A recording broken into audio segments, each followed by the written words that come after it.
Hello, and welcome to this episode of Prog Review. And this time, I'm going to be talking about Emerson, Lake and Palmer's Brain Salad Surgery album. This was requested by a viewer, so I thought I'd duly respond and give the people what they want.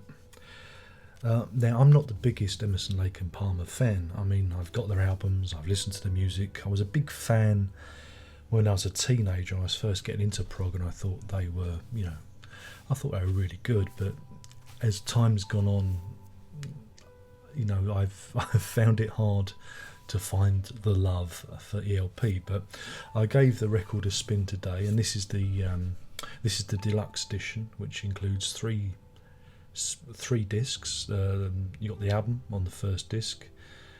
Disc 2 is a load of bonus tracks, and the third disc is a super audio CD with the album mixed in 5.1 surround sound. So, what to say about this record? It was the fourth album by the band, released in November 1973, and it features the striking album cover by a certain H.R. Giger, an artist would go on to find fame as the designer of the alien in Ridley Scott's Alien film, 1979, I believe. And yeah, I mean, he did this now iconic cover. The original cover was a gatefold that opened out. I've got the album somewhere, but I thought it'd be easier just to show you the CD. And yeah, I mean, the album itself, it starts with a hymn. It's an adaptation of Hubert Perry's hymn, the music by Hubert Perry with words by William Blake. And it's very rousing, very rousing, very British opening to the album.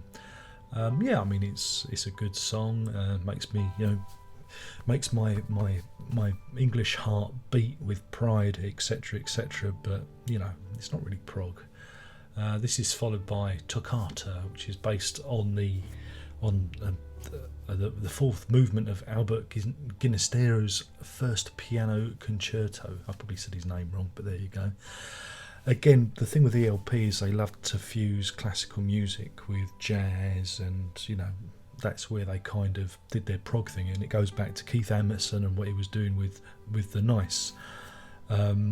His love for adapting classical music was kind of dragged into ELP, and this is where I check out, because if I want to listen to classical music, I'll listen to classical music, and if I want to hear people fiddling around with classical music, then I tend to zone out. So when ELP does that kind of stuff, I at the time when I was younger, I thought it was great, but with age and experience, one would rather go back to the original, the original version of such a thing.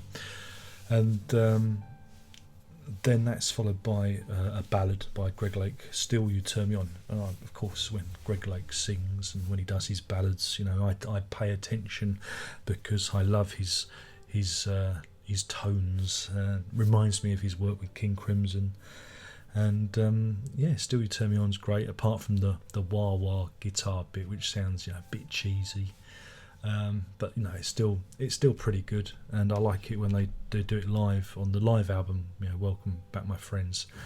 They extend it, and it all goes off into improvisational territory. And the first side of the album, if it were vinyl, well, no, it wasn't. No, ignore me. I'm having a brain fart. This is followed on my CD, but I'm getting mixed up with the vinyl and the CD, so ignore me. This is followed by a jaunty little number called "Benny the Bouncer," with lyrics by a certain Mr. P. Sinfield, he of King Crimson fame. And again, it follows the vein of "Are You Ready, Eddie" from Tarkus. The band are in a humorous vein, and it's a bit of throwaway fluff, but it shows you that the band has some humour. And then, well, on the CD version, on the album version, you get Carnival 9 Part 1, and then you'd have to flip the album over to listen to the rest of it. But on the CD, they've spliced it all together. And you have this great big splodge of prog, 29 minutes I think in total, called Carnival 9. Well, they play on words there, Carnival, say it fast, Carnival, see where I'm going with this? Yeah, I mean, I like the vocal parts, the vocal parts and the lyrics, all good fun, Pete Sinfield doing his best, but when the band goes off into noodly keyboard territory, again, there's only so much of Keith Emerson I can take. It's a bit like Rick Wakeman when he goes off on one. I'm not a big fan of long keyboard solos. I like guitars too much. I like guitar and keyboard to complement each other. But in an alternative universe, Jimi Hendrix would have been in ELP, and the band's name would have been HELP. Yeah, but unfortunately didn't get the gig.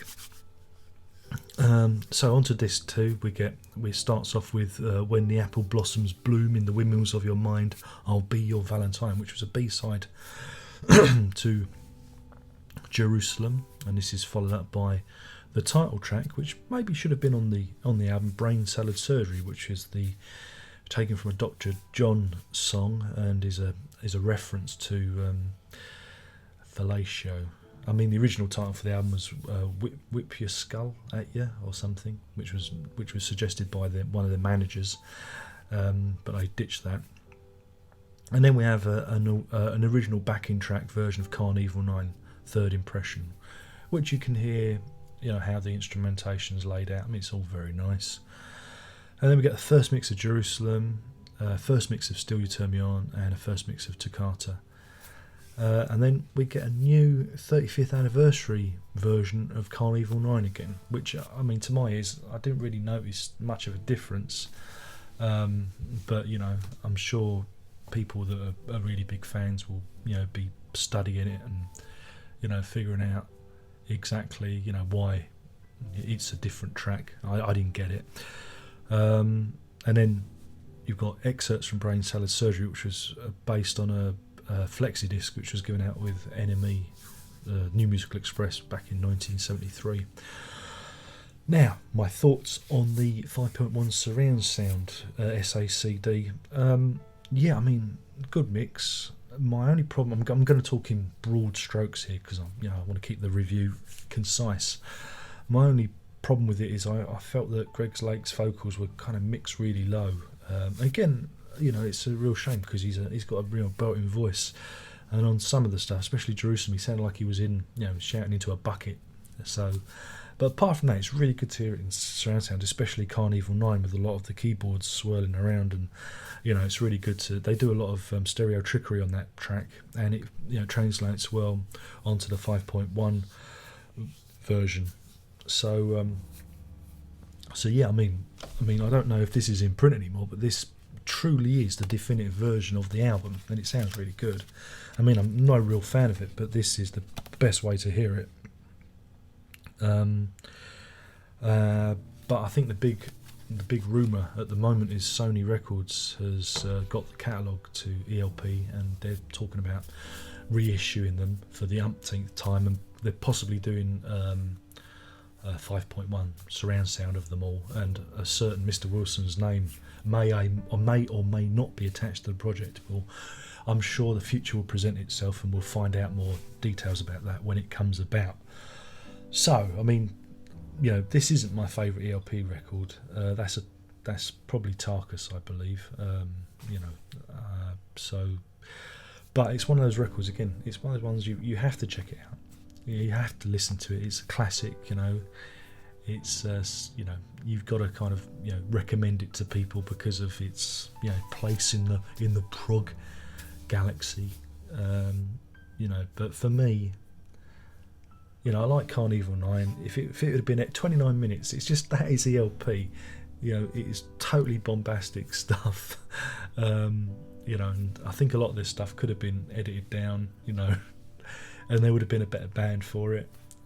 So for me, it's not an album I'd go back to, but I like bits of it. I like a little bit of this and a little bit of that. So So my rating, I'm gonna give it. I mean, I'm gonna rate it as the deluxe edition. As a deluxe edition, I'm giving it 5 out of 5 because I think I picked it up for $10.99 or something like that. And for $10.99, you get a heck of a lot of music, and the SACD in there as well is a wonderful bonus. Phew. I got away with not giving it 2 out of 5, but yes, I'm going to give it 5 Manticores out of 5. Yeah, 5 Manticores out of 5. Would that do you? Rather than the 2 I really want to give it. Anyway, my name has been Darren Locke, and I've been burbling on about brain salad surgery by Emerson, Lake and Palmer, that well-known branch of solicitors. They're available to do wills and surveying, and yeah, I hope you've enjoyed me babbling on. And before I'm nearly reached the 12-minute mark on my camera, so I'm going to have to wrap it up. So what do you got to do? You gotta look at the button up there. Yeah, it tells you what to do. You got to prog on.